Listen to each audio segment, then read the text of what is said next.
Welcome, and thank you for joining us for the fourth in this series of webinars from Arbinger, Working Outward, Igniting Growth in Change. Throughout this series, we've heard from some great presenters around the idea of what it means to work outward. And today we have the opportunity to hear from Cameron Cousins with his presentation, Distance or Disconnect, Coming Together When Your Team is Apart. This broadcast is being simultaneously played on YouTube Live, so if you have any issues with the Zoom technology, head over to YouTube, search for Arbinger Institute, and the live video will pop up right at the top for you. Also, this is being recorded. You can expect to receive a link to this broadcast later, and because it is via your email, and because this is the last in the series of 4, we'll send you a link to all 4 of the presentations in this 4-part series, whether you were able to attend live or not. And please go ahead and enjoy those presentations. They've all been just so great so far. Following this presentation, Cameron and I will be recording a Q&A where that's going to be separate from this. This Q&A recording will live on arbinger.com/webinars and not be sent out via email. And during that Q&A session, we're going to address some of the questions that come up during this presentation. And as you have them, I encourage you, please click that Q&A button at the bottom of your screen. That's the best way to make sure Cameron sees the questions that you have so we can bring them to that discussion later. Also, the Q&A button is the best way to reach our moderators if you need any help. Today, I'm very pleased to introduce to you Mr. Cameron Cousins. Cameron is the director of the government practice here at Arbinger. He is a retired Army colonel with over 2 decades of experience in the intelligence and special operations communities. He's worked in more than 75 countries with multiple federal government agencies, including the 17 federal organizations that form the intelligence communities. So please join me in welcoming Cameron Cousins. Thank you, Sarah. It's a privilege to be with you all today, and good morning, good afternoon from whichever time zone you're in. I look forward to this opportunity, this next 30 minutes that you and I have together. And I'd like to just carry out a discussion. It's an honor to be talking to you as the final webinar in this 4-part webinar series. And I thought we would start by going a little bit deeper where my colleagues, Mike Renner and Beth Hannon, left off last week. In Mike's webinar last week, he ended with this question, and I want to begin today's webinar with this exact same question he posed. He said, we're protecting ourselves from a virus that has proven to be both contagious and damaging. The big question for all of us is, are we being thoughtful at work and at home about the equally contagious and damaging germ that we're all carrying? To talk a little bit more about this germ, I want to illustrate it through a story, true story. We have to go back in time to 1846 in Vienna, Austria, at Vienna General Hospital. There was a problem at this time in these years at the hospital with the maternity wards. The mortality rate in the maternity wards was astronomical. There were 2 separate wards. In one ward, 1 in 50 women were dying during childbirth of something that they called back then childbed fever. But in the other maternity ward, the fatality rate was 1 in 10. It was so bad that it is said that women would give birth on the sidewalk out in front of the hospital because they thought their chances of living were higher than were they to enter into the hospital to give birth. And so at about this time, a doctor by the name of Ignaz Semmelweis showed up. He became the chief resident of surgery there at Vienna General Hospital, and he became preoccupied with the reasons why there could be such differences and such disparity between these mortality rates. So he began analyzing and trying to equalize the differences. He looked at all of the variables he could think of, things such as ventilation and how the laundry was done, birthing positions, even the diet, and down to the visits of the clergymen that were visiting, just to ensure that the variables were all the same and things were being done exactly the same in both of these maternity wards. And when he did all of this, he could only find 2 differences. And they were that in the first maternity ward, midwives were the ones that were delivering the babies. And in the second maternity ward, it was physicians. This made no sense to him and his fellow physicians. After all, why, if doctors were delivering the babies, would the fatality rate be so much higher? And then there were a couple of revelations. Dr. Semmelweis left the hospital for several months to go to another hospital where he worked as a surgeon, and he was replaced by another doctor. Upon his return back to Vienna General Hospital, it turns out that while he was gone, the mortality rate had dramatically dropped. When he began to try to understand why, what the doctor that replaced him did differently, everything was the same, except that doctor that replaced Dr. Semmelweis was not working on cadavers. The second revelation happened at about this same time when a good friend and colleague of Dr. Semmelweis, who was also a surgeon, he was conducting an autopsy and he nicked his finger with a scalpel. And a few days later contracted the same symptoms of childbed fever, and within a week he died. These two things that came together at this time invited Dr. Semmelweis to start to see things differently. He came up with a hypothesis that perhaps there were microscopic pathogens that were getting on the hands of the surgeons as they were working on these cadavers, and that they were taking those back to the maternity ward, and they were working on those women, and that those microscopic pathogens might be being transferred to the women, and that might be causing this childbed fever. So he immediately implemented a regimen of every surgeon had to wash their hands with this solution of lime chlorinate solution, and this rigorous protocol. He immediately began this, and everybody had to do it. And what happened was a dramatic and immediate drop in the mortality rate. It went from 1 in 10 to almost overnight went to 1 in 100. And after the first year, the mortality rate went to 0. So what do you think happened after this mortality rate went to 0 the following year? Well, probably not what you would expect. The medical community, instead of embracing this and beginning to use this hand washing regimen throughout the world, they actually refused to accept his theory. Not only did they refuse to accept it, they ridiculed and mocked him. It got so bad, it got to the point where he was eventually let go from his job and had to return to Hungary. He suffered a nervous breakdown in the years following this and was eventually committed to an asylum where he sadly died. He died in the same year, at age 47, in the exact same year that Louis Pasteur proved the germ theory of disease, which was what Semmelweis was trying to display. So as we consider this kind of sad story, we look at this problem of 173 years ago and we ask, well, is that something that is of an artifact of an era that is long gone? The reality of it is this problem, it exists today. It exists in us, in our own lives. It exists in our organizations. And the problem is a twofold problem. The first is the blindness that we have to how we might be causing problems. After all, Dr. Semmelweis had never considered, as he looked at all of the variables about what could be causing a higher mortality rate, he failed to consider that it was perhaps him that was causing this problem. So we are blind to how we are causing problems. But the second part of this is that we then willfully and actively resist any suggestion that it might be us causing the problem. This is why the medical community at first could not embrace him, that they mocked him. After all, they had taken the Hippocratic Oath. They were sworn to do no harm. How could they be the ones causing this harm? So these two problems are the seed of this germ that you and I are carrying with us every day. So how is it that I'm creating problems that I just don't see? Well, to use an analogy, let's suppose that I work with a colleague of mine. We'll call him Michael. There's lots of them here at Arbinger. And I come across some information in a meeting that would be helpful to him.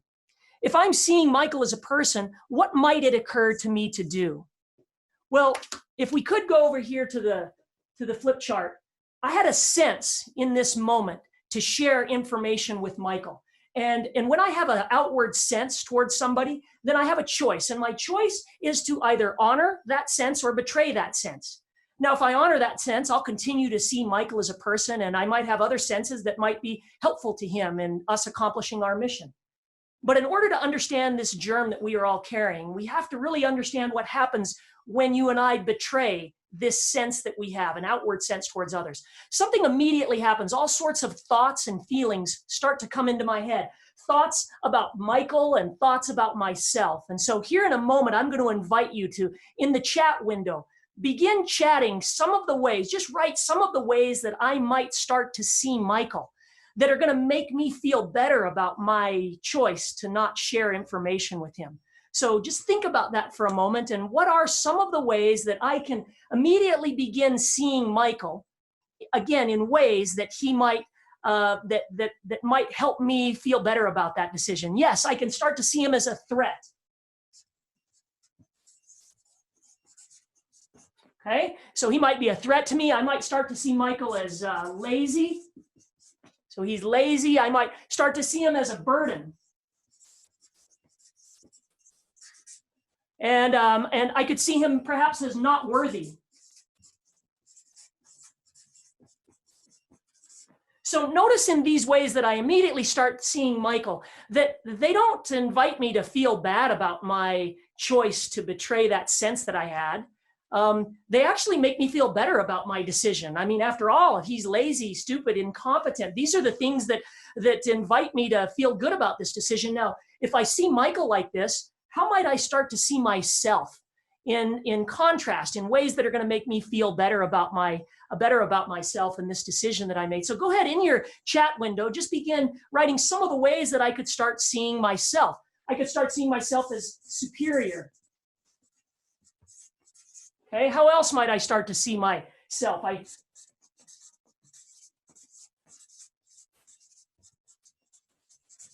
see myself as a hard worker. I see myself as smart.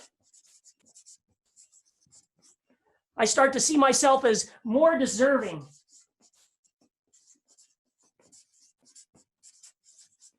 So notice here that these thoughts and feelings I have towards Michael, and this way in which I'm seeing myself, this image of how I see myself and how I see Michael, they don't invite me to go back and do the thing that I had a sense to do earlier. They don't invite me to share the information, but they do something really important for me. They provide me something very important. The way in which I see myself and Michael, they give me justification for that betrayal that I made. And this word, justification,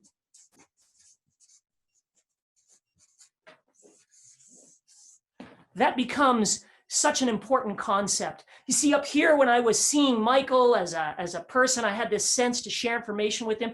I was seeing him as a person and someone that mattered like I matter. But down here, in this image that I have of Michael right now, and this image I have of myself, I don't actually see Michael anymore as a person. He's an object to me. So when we betray a sense, an outward sense towards someone, we turn that person into an object. And we create this new need. And the new need we create is this need to be justified. Justification is the new need that we create. Now notice this self-image I have here of me, where I'm superior and hardworking, smart and deserving. This box here, we call this self-justifying image a better than image.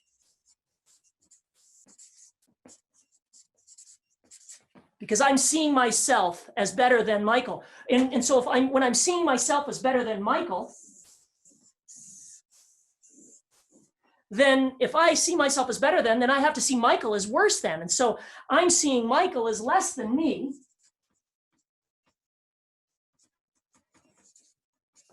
Over here, he's worse than. Now, in this example, I could easily turn the tables on this. I could see my colleague, instead of seeing my colleague as worse than, I could see my colleague as better than. I could consider all of the degrees that Michael has. I could consider how long he's been in the company. I could consider how well connected and how efficiently he works. And all of those things, when I consider those things and I see myself, I have this image of myself as not being nearly as smart as Michael, not being nearly as competent. I'm not nearly as well connected as him.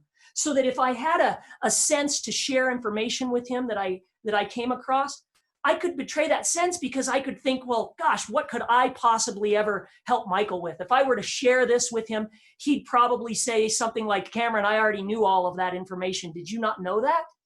And so because of this, in this case, it's a better than, but in the scenario that I just gave you, I could see myself in a worse than justification style. Okay. So to point out this concept about justification, when my mindset is inward, it turns out that I will value justification more highly than success or even happiness. Now, I know that's a provocative statement, that I value justification more highly than success or even happiness. And to illustrate this, I'll tell you a story, a true story of someone that went through our workshop some years ago. And he stood up when he saw that point, he raised his hand and he said, I know that is true. Let me share a story with you. And he said, 3 weeks ago, my teenage son, who's 16 years old, asked to borrow the car keys on a Friday night. And my wife and I were kind of bothered by the choices that he had been making over the course of the previous several months and some of the friends that he was choosing to hang out with. And I really didn't want to loan him the car keys, but instead of just saying so, what I did is I said, sure, son, you can borrow the car, but you have to be home by 9:30. I was thinking, said the father, that he would say, forget about it, Dad, and find a ride. Instead, he said, sure, Dad, thanks. And he took the keys and he was out the door. Now, this father continues. He said, I got worked up that evening. I started to think about how irresponsible my son was. I started to blame him for all the things that he had done in the previous weeks up to this point. I even recruited my wife. I started to talk to her about how certain I was that there was no way on earth he was going to come home at 9:30. He fully intended not to come home till probably after midnight. And so I was thinking about all the privileges I was going to take away, all the ways in which I was going to ground him. And as I was doing so, in my blaming emotions, I hear the squealing of tires in the driveway. And I look down at my watch at 9:29 when my son barges in with hands held high and says, Dad, I did it. Now you would think, said the father, that I would have been happy, that I would have high-fived him, I would have fist bumped him, I would have said, way to go. Use this as an opportunity to instill and to reinforce the importance of keeping commitments. But I didn't do that. He said, I had been blaming my son all night long, and the thing that I needed the most at 9:30 at night was a son that was blameworthy. So he said, I had to find blame. There were lots of ways I could find blame. I could have said something like, you probably didn't gas the car up, did you, son? Or, son, it sounds like you were likely driving recklessly because I heard the tires squealing. You were probably speeding, weren't you, tonight? He said, but the way in which I chose to blame him was this. I simply looked at my watch and gave him a stern look and said, you're cutting it kind of close, aren't you? Now the father says, I'm embarrassed to admit that. He said, I'm sure my son in the moment thought, I can't win. What it invited in our relationship was an increased distancing and resistance from my boy. That statement about when we are inward, we want justification more than we want success or even happiness. And when we have this need to be justified, we value problems over solutions. We value conflict over peace. So to illustrate these self-justifying images, we can simply fill out the rest of this sentence. We can start by saying, I'm the sort of person who, for example, is professional or important or uniquely talented or even is virtuous. And when I see myself in these self-justifying images, we call this justification style a better than style. Now, there are other self-justifying images. I'm the sort of person who deserves respect, or I'm the sort of person who deserves appreciation or deserves to be promoted or even deserves the best. These self-justifying images fall under the category or the mindset style of what we call an I deserve justification style. Now notice these two styles are ways in which we elevate ourselves above others. But there are also some self-justifying images where we put ourselves beneath others. For example, I'm the sort of person who's misunderstood. I'm the sort of person who's overworked and is never good enough. I'm the sort of person who can't learn new technology, for example. And these self-justifying images, they fall under the category of what we call a worse than justification style. And then finally, we can be the sort of person who, for example, might be, I'm hardworking. I'm the sort of person who's a good leader. I'm the sort of person who's a good father or a good spouse. Or even I'm the sort of person that's fair and just. These self-justifying images fall under the justification style that we call a need to be seen as. Now, the problem with these self-justifying images and these justification styles is that it's difficult for us to see when we're in them. Remember, the two-part problem is I'm causing problems for others and I don't know it. And then I resist any possibility that I might be part of the problem. And so it's helpful for us to dive a little bit deeper to understand how we might be able to tell when we are in one of these justification styles. For example, in the better than style, I often see myself as superior, important, or virtuous.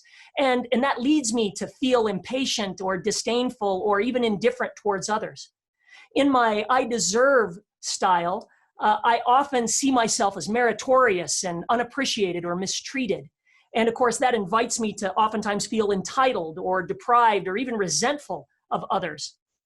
In my worse than justification style, I often see myself as deficient, as powerless, as broken. And that leads me to feel depressed or envious, even resigned at times. And then finally, when I'm in this need to be seen as justification style, I often see myself as if I'm being judged, I'm being watched, I'm at risk, as if today's the day that I'm going to be exposed for the fraud that I really am. And of course, this invites me to feel anxious and stressed and overwhelmed often. So when I'm feeling any of these types of things, they're invitations for me in my life to simply take a step back and ask if there is some self-justifying image that I have that I need to defend. I'll give you an example of this, one I'm not proud of, but it's an example of some years ago when I was a young lieutenant, first in the Army. I belonged to an organization that put a high value on long hours worked, and that was the culture. We arrived before 6 a.m. and rarely left before 8 p.m. And there were times when I would finish my work earlier in the evening or in the late afternoon. And there were times as a young husband and a young father, I just wanted to go home and eat dinner with my family and see the kids before they went to bed. So instead of, in those days where I finished my work, instead of going to my coworkers and saying, is there anything I can help you with? And if not, I'll see you in the morning. What I did instead is I went and bought a second hat. You see, in the military, you can't walk outside without your hat on or you're out of uniform. I couldn't even walk to the parking lot, for example, without a hat on. And so what I did is I bought a second hat and I placed it on my desk. And in those evenings when I wanted to leave early to go home for dinner, instead of letting anybody know that I was leaving, I would leave my hat on my desk, leave my lights on, my computer on, and my door wide open, and I would sneak out the back door so that in the event that someone came by after I'd left and was looking for me, they'd see my hat on the table and they'd say, well, obviously Lieutenant Cousins is still in the building. He hasn't left anywhere because his hat's still here. Now, I want you to think about that. Let's take a poll here. And on this poll, you should be able to see it. The question is, what justification style did I have? And this gives you an opportunity to vote on here. What was I in, a better than style or an I deserve or a worse than or a need to be seen as? And so just take a moment and consider what was the style that I had in that moment. I'll give you a few more seconds. We'll go 3, 2, 1. Go ahead and we'll close that poll out. I know these are kind of coming at you kind of quick, but that's okay. And we'll go ahead and share the results. The vast majority of people there thought that I was in this need to be seen as box where perhaps I feel like I'm at risk, I'm being judged, and I need to be seen as hardworking. Let's give some other examples. I'm going to give you 3 or 4 examples here, and I'm going to give you a situation, and I want you just to pretend that you were to have an inward style, okay? You were to have an inward mindset, and you get to select which of these 4 styles would you go into if you were in that situation. So here's the first situation. I'm in a virtual meeting with my team, and 2 people have their camera off and microphones muted for the entire meeting. Now, if I were to have an inward style, which style would I have? Go ahead and start voting on that. Again, I'm in a virtual meeting with my team, and 2 people show up and they have their cameras off and their microphones muted the entire time. Which style, if I were to have an inward mindset, would I have? Okay, so the voting's coming in and fast and furious here, and we'll give you 3 more seconds. 3, 2, 1. Let's go ahead and close that poll and share the results of that poll.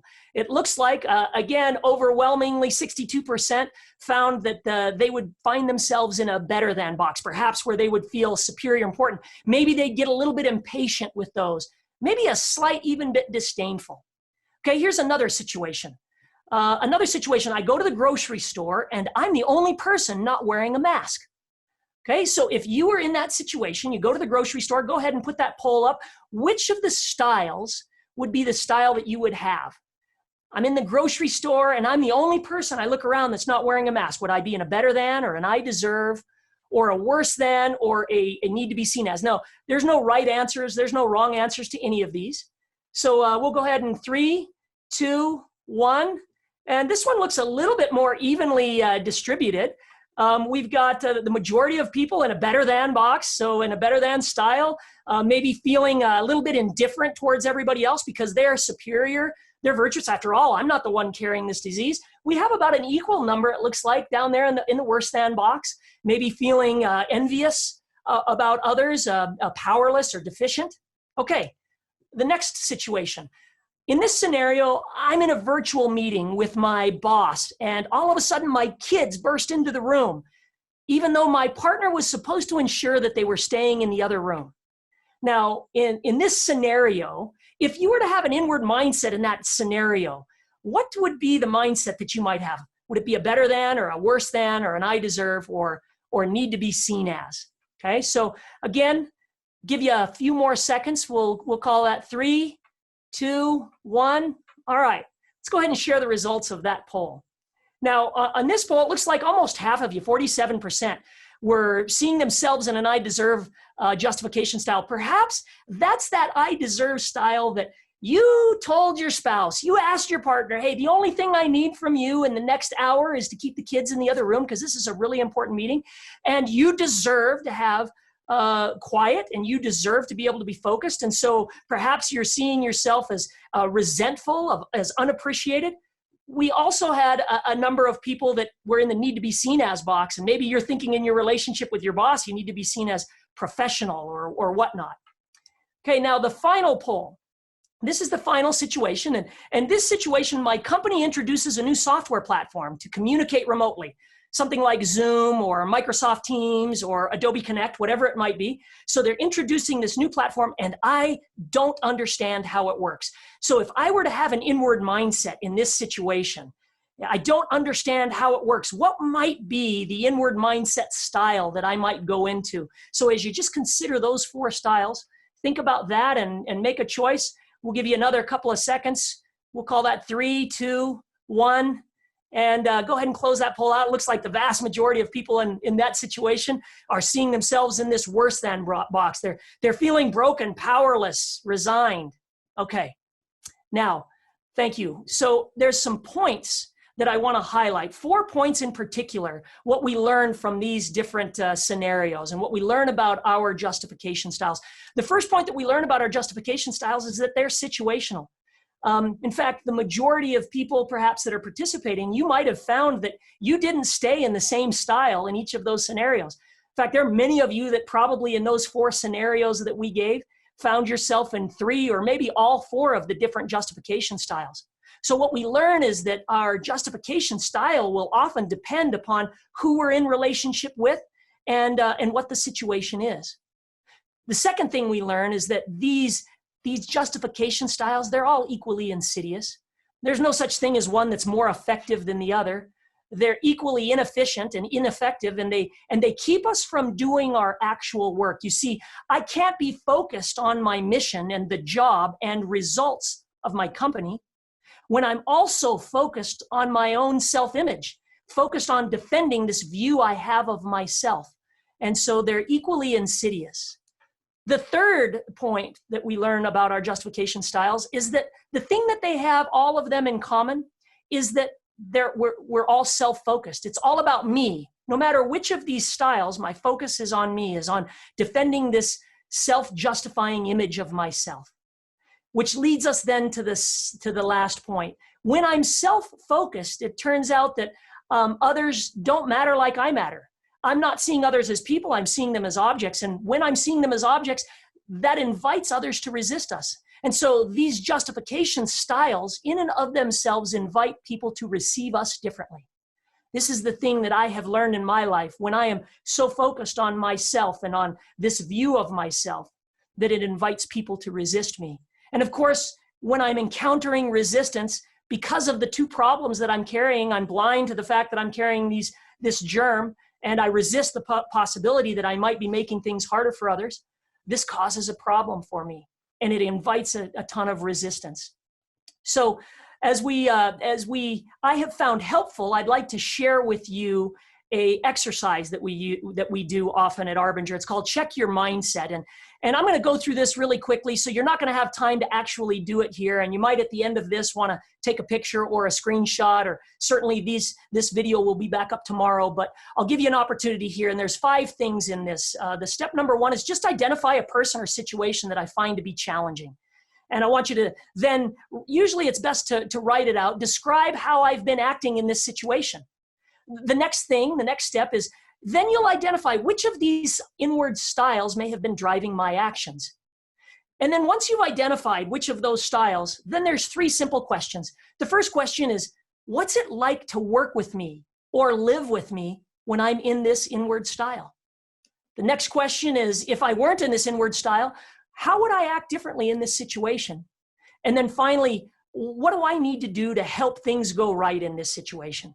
So give you a chance to maybe jot those things down or take a picture of that. And we have found this tool so helpful. It's so helpful in my life when I'm encountering friction to just take a moment and step back and to apply these 5 points. And it's really, really helpful for me to see things differently and to see things more clearly. Since you and I, we were all carrying this germ, how are we going to go about our day every day? Are we going to contribute to the disease, or are we going to invite a different outcome?